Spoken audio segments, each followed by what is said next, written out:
किसी ने बड़े कमाल की बात कही है कि अपने जीवन को ऊपर वाले को सौंप दो, क्योंकि आप जीवन भर में जो नहीं कर सकते उतना वो एक पल में कर सकता है। आपके लिए एक छोटी सी कहानी। यह कहानी महाभारत के युद्ध के वक्त की है। युद्ध के प्रारंभ होने से पहले युद्ध भूमि को तैयार किया जा रहा था।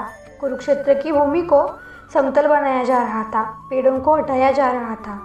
उस युद्ध भूमि का मुआयना करने के लिए एक दिन पहले निरीक्षण करने के लिए भगवान श्री कृष्ण और उनके मित्र धनुर्धर अर्जुन पहुँचे।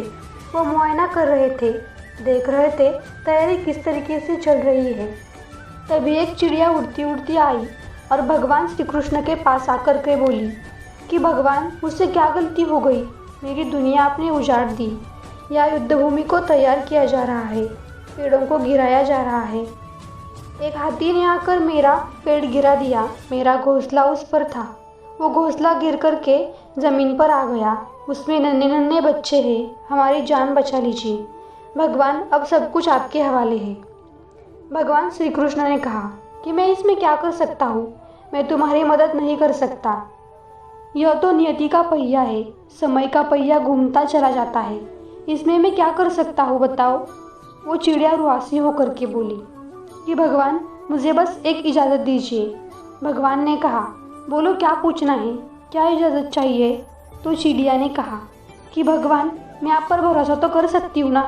भगवान ने हाँ भरी।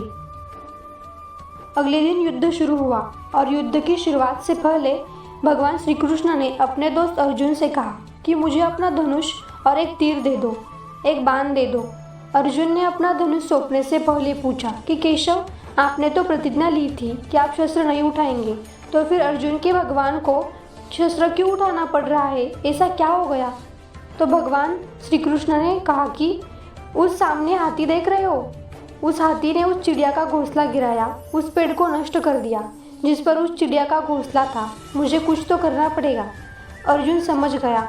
भगवान श्री कृष्ण ने वो धनुष लिया, एक तीर छोड़ा, लेकिन यह क्या, वो तीर जाकर के हाथी को लगा ही नहीं। उसके गले में घंटी लटकी थी, उस पर जाकर के लगा और वो घंटी नीचे ज़मीन पर गिर गई।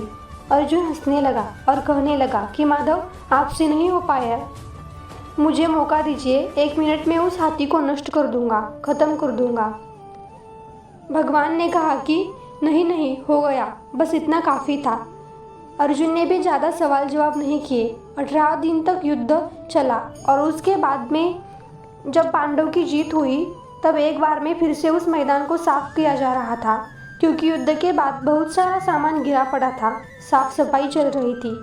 भगवान श्री कृष्ण एक बार फिर से अपने दोस्त, अपने मित्र अर्जुन के साथ उस भूमि का मुआयना करने के लिए निकले और अर्जुन से कहा कि एक काम कीजिए, मेरे रथ से उतरिए और जा कर के नीचे वो घंटी रखी है, उसको हटा दीजिए। अर्जुन चौंक गया कि हमने युद्ध जीत लिया, हम इतने महान बन चुके हैं और यह मुझे एक घंटी उठाने के लिए, युद्ध भूमि की साफ सफाई करने के लिए कह रहे हैं।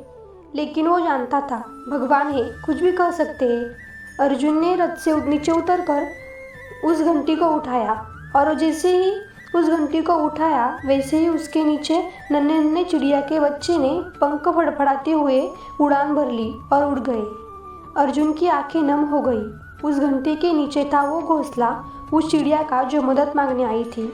18 दिन तक युद्ध में वो चिड़िया और उसके बच्चे सुरक्षित रहे, क्योंकि घंटी वहाँ पर उनका सुरक्षा कवच बनकर आ चुकी थी। चिड़िया ने शुरुआत में सिर्फ ये कहा था कि क्या भगवान, मैं आप पर विश्वास तो कर सकती हूँ ना? और भगवान ने हाँ भरी थी। कहानी बहुत छोटी है, लेकिन हमें सिखाती है कि दुनिया में हमारे सामने चाहे जो परिस्थिति आ जाए और जब रास्ता ना दिखाई दे तो एक काम कीजिएगा, अपने जीवन को ऊपर वाले को सौंप दीजिएगा, क्योंकि आप जीवन भर में जितना नहीं कर सकते उतना उससे कहीं ज़्यादा वो एक पल में कर सकता है। ऊपर वाले के आशीर्वाद के साथ, अपनी सच्ची मेहनत के साथ और अपने फैमिली के प्यार के साथ कर दिखाओ कुछ ऐसा कि दुनिया करना चाहे आपके जैसा।